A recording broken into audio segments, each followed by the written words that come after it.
Celtics Game Highlight is presented by T-Mobile.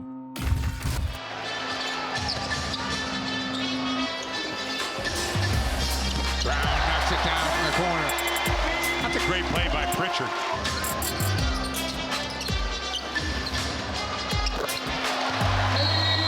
The great screen from Al Horford.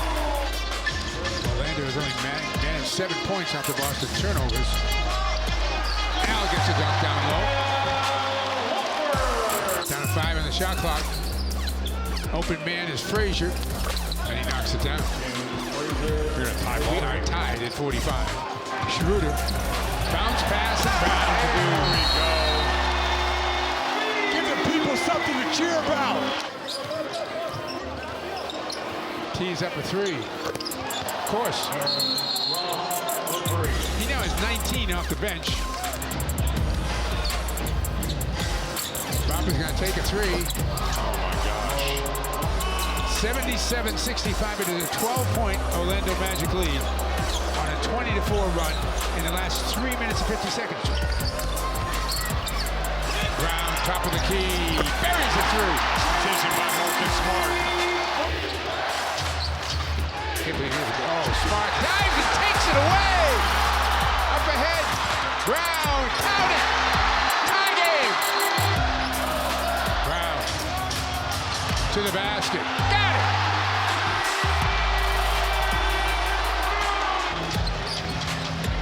Brown for 3. Got it. Finally gets it out to Brown. Brown.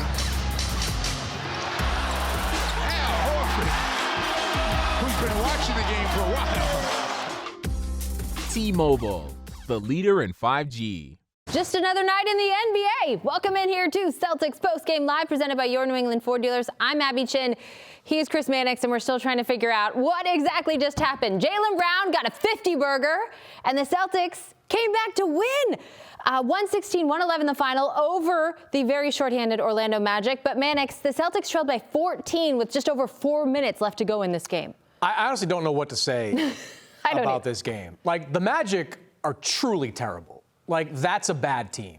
And they were without one of their better players in Cole Anthony. That being said, as you said, the Celtics were down 14 points with just over 4 minutes to play and wound up coming back to win in overtime. That shows a level of resolve that we needed to see from the Celtics. So, like, we can divide this show up into, like, 2 segments. One can be what we saw at the end of the game.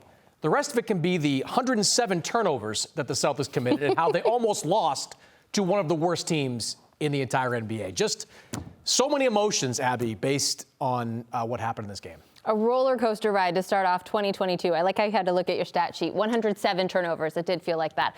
Let's go back to that fourth quarter and see the run. Jaylen Brown put the Celtics on his back. 21 points in the fourth quarter. Here are 2 of them, Mannix. And like I said, at this point, they trailed by 14. Jaylen not going out like that. I mean, how about Jaylen Brown? They needed all 50 of those points to pull off a win. And he was doing it in every way, shape, or form. He was shooting threes like he did there to cut into that lead even further. He was going to the basket, aggressive. Marcus Smart with another solid game, going to the basket, aggressive. They weren't trying to rely on the home run ball as they tried to get back into this game with the final 4 minutes. They relied on gritty plays like that. The defensive player of the game, Marcus Smart, coming down, stripping it. Excellent bounce pass to Jaylen Brown and making the play. Here's Brown again, just going to the basket, slicing through that Magic defense. Mike Gordon made kind of a joke during the game about how the Magic, they don't know how to play with a lead. And he's right, they don't. The Celtics took advantage of that.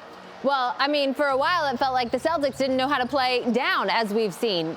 And clearly, apparently, thanks to Jaylen Brown, the Celtics, their fourth quarter issues surpassed what the Orlando Magic had going on in the fourth quarter and then in overtime. As soon as they went to this overtime, you knew the Celtics were going to take home a win. Dennis Schroeder had an excellent overtime, had a couple of buckets there. Great defensive play by Schroeder to strip the ball away from Wendell Carter. And here you see just the offense picking up. Good ball movement. Schroeder winds up wide open at the top of the key, knocks down the three-point shot. We're going to get to the play that I absolutely love. Jaylen Brown making a big three. That's a huge shot. That put him at 50 points, career high. That put him right there at 50 points. Right there we thought, hey, Oh, here's another one of those great plays. Here's around the back. What are you doing? Oh, Josh Richardson. It's okay. It's all right. Yeah. Celtics up 6. Remain calm. All is well. You think the game's over. And then here comes Terrence Ross. What a monster game himself. Kind of a phantom call there on Grant Williams. I've watched it a few times. I'm not sure where he caught him. That cuts the lead back down to 2. So what do the Celtics do?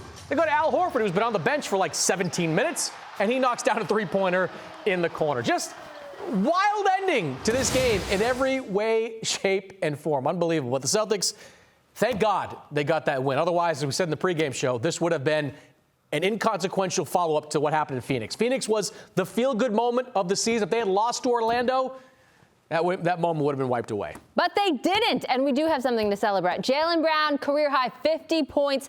Scal caught up with him after the game. Here's JB. We don't have it just yet. Apparently, Jaylen very excited. So we're going to bring that to you once we make it family-friendly. But, Mannix, Jaylen, I think that first game back we saw in Minnesota, which was, before tonight, was going to be the worst loss of the season.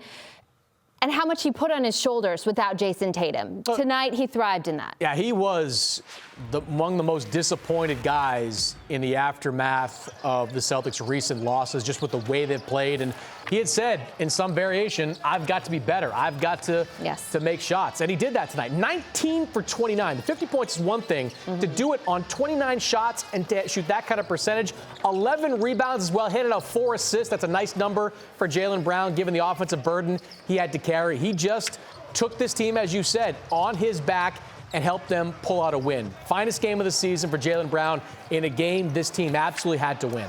And I think important, Jayson Tatum on the sidelines watching, cheering him on. Now you know both of these guys, they've got 50-point games. I know Jayson's got a 60-point, but I think also for Jaylen's confidence, as he's been watching Jayson all season long, for JB to be able to do this and help his team get a win is important. Absolutely. Look, there's a lot of focus and a lot of attention on can Jayson Tatum and Jaylen Brown coexist. I've been on record many times saying if of the Celtics' problems, Tatum and Brown are the least of them. These two guys are high-level talents. Jayson Tatum, all-NBA-level talent. Jaylen Brown, all-star-level talent. There's no issues with these two guys playing together. And when Jaylen Brown's got it going, he's capable of putting up these types of scoring nights. What the Celtics have to figure out is what the right mix is around them. This team got off to the sluggish start that it did over 3.5 quarters because they were kicking the ball away, committing officially 21, 22 turnovers on the night. The bench, which was so good in the last game against Phoenix, they chip in 14 points, getting blown out by Terrence Ross in the for the Terrence Magic Ross, bench. though, career Celtics killer. You know what? You knew that was coming. Honest to God, it felt like the Magic were tanking in overtime. Terrence Ross has 33 points. He is cooking the entire game. You mentioned in the pregame show, Terrence had some big games